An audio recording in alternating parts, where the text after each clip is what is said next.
Hello everyone, good evening, happy Sunday.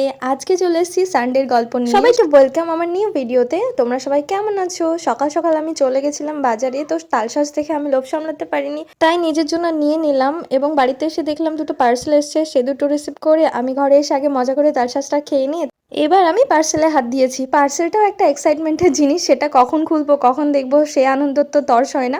তাই আমি তাড়াতাড়ি করে দুটো পার্সেল খুলে ফেলেছি। একটাতে আমার প্যান্ট ছিল আর একটাতে শার্ট আর টি শার্ট ছিল। এক এক করে পরে নিয়েছি। তোমরা দেখে জানাও কোনটা সব থেকে ভালো লাগছে দুটো ড্রেসের মধ্যে। তোমাদের ঈদের বাজার কার কার হয়েছে কমেন্টে জানিও। তারপর আমি খাবার আনতে চলে গেছিলাম। আজকে শরীরটা খুব খারাপ, তাই রান্নাবান্না কিছুই করিনি। তো ফেরার পথে আমার স্টুডেন্টসের বাড়ির সামনে দিয়ে আসলাম, তাই ভাবলাম ওকে নিয়েই যাই। আর ও দেখো ম্যামের ডাকে তিরিং তিরিং করে লাফাতে লাফাতে কি সুন্দর খুশি মনে চলে এসছে। ওকে আমি আজকে রাগাটা বুঝিয়ে দিলাম এবং ও কাজ শুরু করলো। এদিকে আমি খেয়ে নিলাম, সারাদিন কিছুই খাইনি সেভাবে। খাবারটা খাওয়ার পর যখন আমি মেডিসিনটা খেতে গেলাম, বোতলের জলটা গেল গায়ের মধ্যে পড়ে, হঠাৎ করে হাতটা ফসকে গেছিলো। তো এটা দেখে তো আমার স্টুডেন্টস ভীষণ এন্টারটেন হয়ে গেল। ও বললো যে মিমি তোমাকে এখনই চেঞ্জ করতে হবে। তাই আমি এবার চেঞ্জ করে ভেজা প্যান্টটা ছাদে শুকাতে দিয়ে আসলাম।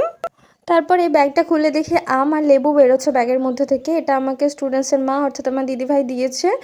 আমি কৃষিকাকে জিজ্ঞেস করছি যখন যে তোমার মামাই এত ভালোবাসে কেন, তখন বলছি তুমি অনেক ভালো। তারপর ওকে আমি আম জোর করে খাওয়ালাম। ও কোনো জিনিস খেতে চায় না। তারপরে ওর দাঁতের ফাঁক দিয়ে আমটা বেরিয়ে যাচ্ছে দেখে ও নিজেই হেসে গড়াগড়ি পাচ্ছে।